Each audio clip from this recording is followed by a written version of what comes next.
கூட்டணியில் யார் முன்கை எடுத்திருக்கிறாங்க, யார் தடுப்பாட்டம் ஆடுறாங்க?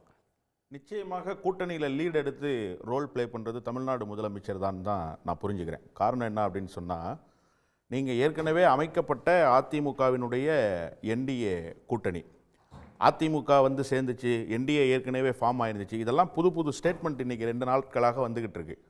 காங்கிரஸினுடைய விவகாரம் ஒரு பின்னடைவை ஏற்படுத்தியிருக்கு, காங்கிரஸ் விவகாரத்தில் திமுகவுக்கு ஒரு செட்பேக் இருக்குது அப்படின்னு கடந்த 10 நாட்களாக பேசப்பட்ட செய்தி ஏறக்குறைய முடிவுக்கு வந்து விட்டது.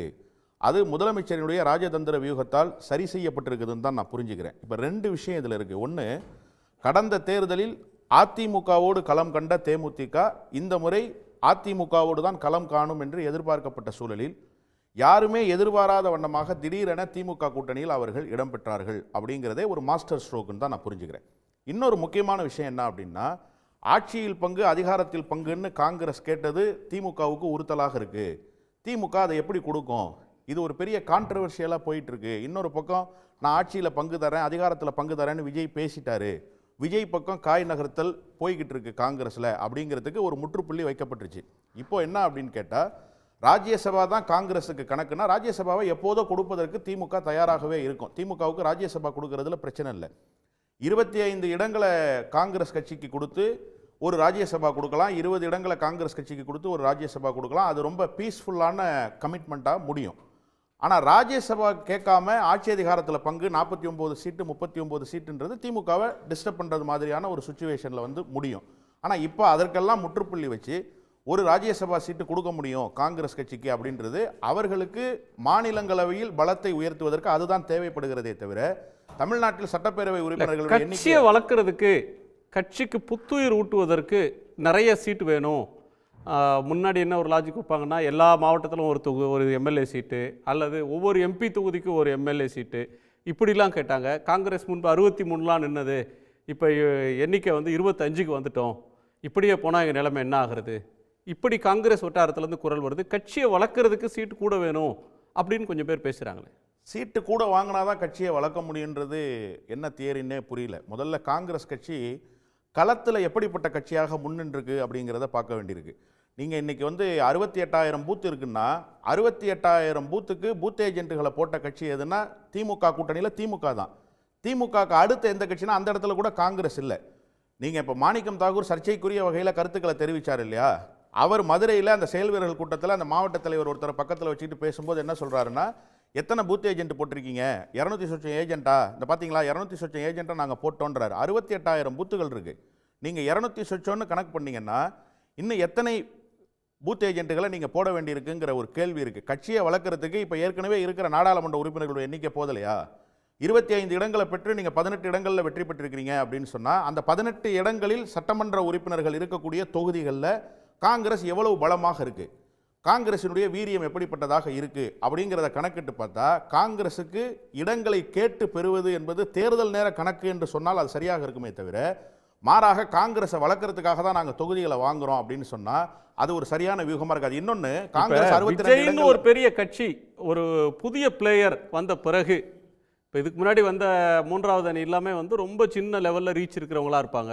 இவர் ஒரு உச்ச நட்சத்திரமாக இருக்கிறதுனால அதை வந்து தங்களுடைய ஆப்ஷனாக காங்கிரஸ் கருதுறாங்க அப்படின்னு எடுத்துட்டா, காங்கிரஸோடு போனால் காங்கிரஸ் தாவேக்காவோடு போனால் அதிக சீட்டு கிடைக்கும், அது கட்சியை வந்து திருப்பி ரிஜுனுவேட் பண்ணிடும், இப்படி ஒரு கருத்தை காங்கிரஸுக்கு உள்ள சிலரால் விதைக்க முடியுது. இல்லை, காங்கிரஸ் அப்படி உண்மையிலேயே நினைக்கும் அப்படின்னா காங்கிரஸுக்கு தேர்தல் சினாரியோ என்னன்னே புரியலன்னு தான் பொருள் கொள்ளணும். ராகுல் காந்திக்கு அந்த கருத்து இல்லையே. இப்போ இடையில வந்திருக்கிற சர்ச்சையெல்லாம் காங்கிரஸ் கட்சியில் இருக்கக்கூடிய நிர்வாகிகளுடைய சர்ச்சை தானே தவிர, ராகுல் காந்தியோ மல்லிகார்ஜுன கார்கேவோ இன்னும் குறிப்பாக தமிழ்நாடு காங்கிரஸ் கமிட்டியினுடைய தலைவர் கருத்தோ இல்லை. அதில் என்ன முக்கியமாக புரிந்து கொள்ள வேண்டியிருக்கு அப்படின்னு சொன்னால், 2019 காங்கிரஸ் கட்சிக்கு எதிர்க்கட்சியாக இருப்பதற்கு கூட வாய்ப்பு கிடைக்காத சூழலில் தமிழ்நாட்டில் 90 விழுக்காடு வெற்றியை, இன்னும் குறிப்பாக ஒரே ஒரு தொகுதி மட்டும்தான் தோல்வி, அண்ணன் ஈவிகேஎஸ் இளங்கோவன் மட்டும்தான் தோல்வி, மீதி எல்லோரும் வெற்றி பெறுகிற சூழலை உருவாக்கி காங்கிரஸ் கட்சிக்கு ஒரு பலத்தை அன்றைக்கு தேடி தந்ததும் திராவிட முன்னேற்ற கழகம் தான்.